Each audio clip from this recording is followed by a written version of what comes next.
Tim Watson and David Parker know their footy. Now they're talking it. Talking footy now.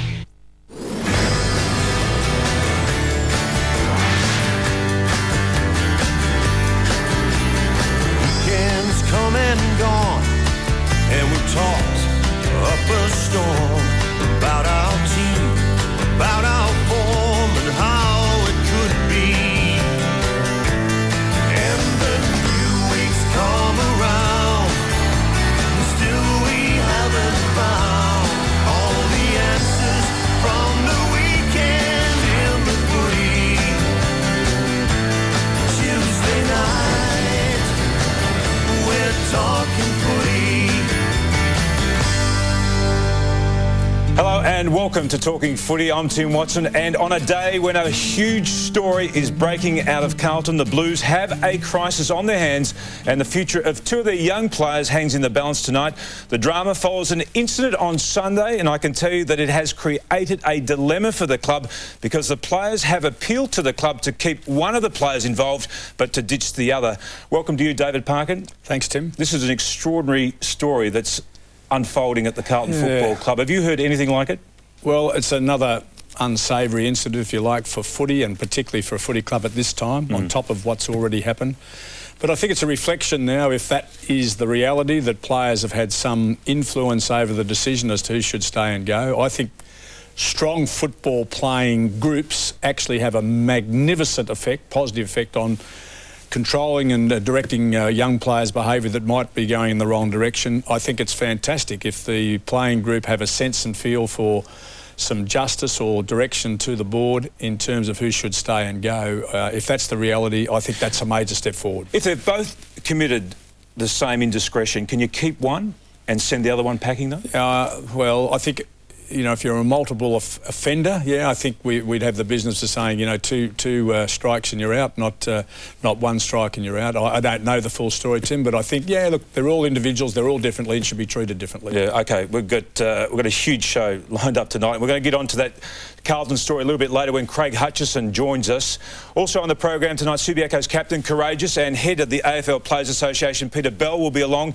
South Australia's Graham Corns will join us, and we'll see how the coaches voted at the weekend. There's much more. As I said before, Hutchie will be along with a lot more on the Carlton story a little bit later, and there's still plenty more to unfold about this story, and he's got all the intimate details.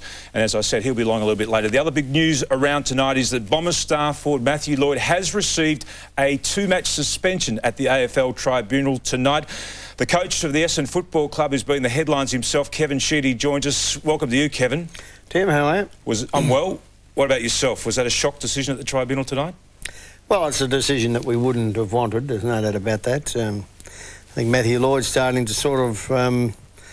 he's probably getting a bigger name than Jack Dyer, isn't he? I mean, he's probably been out of more times than Jack. I'm not quite This is the 6th time he went up before the Tribunal, though.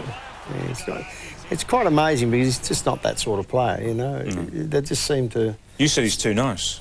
Yeah, I think he's I think he's actually a great person. Yeah, as a person, I think he's a great person. I mean, I rate him very highly as an individual person, and I can't believe he's been up there that many times, personally, as a guy. Forget about, you know, footy in general. As a person, it's quite amazing. David, you just saw the incident. Do you think it was A, reportable, and B, should he have got a 2-week suspension?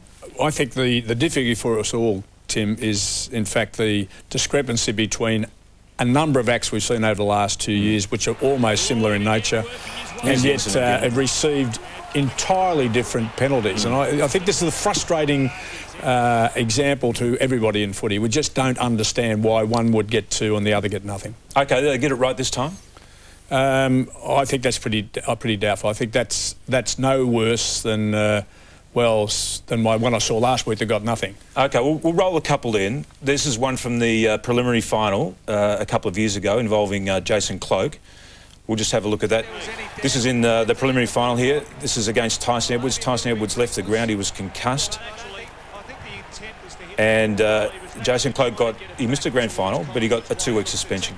Any similarities between those two? Yeah, look, I think, well, there is a bit of a similarity, Tim. It's hard to know whether Blake has actually got his own ball, whether he deliberately hits the bloke, no, he can't get the ball. But look, this is one that was cleared last weekend. This involved Biglands and also Petrie. Tell me what the difference is. What is the difference between those two? I don't see any difference between the first two. Kevin, are you concerned about the consistency or the inconsistency at the tribunal? I think that, like we've been told that injuries anywhere near the head and hits to the head are going to be dealt with fairly harshly. And that's not a bad thing. Surely that's not a bad thing. Absolutely. What probably should happen in the end is I think the tribunal's got to go around and talk to every club and the players. And we could tell the players, but the tribunal are the ones that actually deliver the penalties.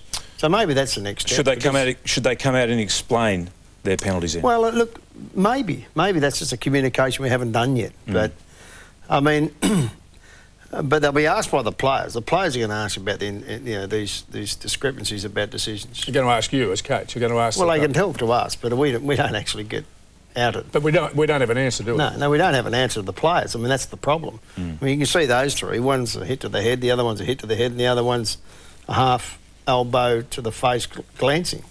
I think there's definitely a problem there. What about Nick Rewell? You made some comments about him in the last 24 hours. You said that he's an umpire's pet. What do you mean by that? Well, I think there are some players who'll get away over the next 2 or 3 years, and in the past that just they'll just get looked after. There's no doubt about it. I don't think Lloyd is. Well, that's why you're going to make the point. I don't think Lloyd. You don't think Lloyd? We've just seen the 2 free kicks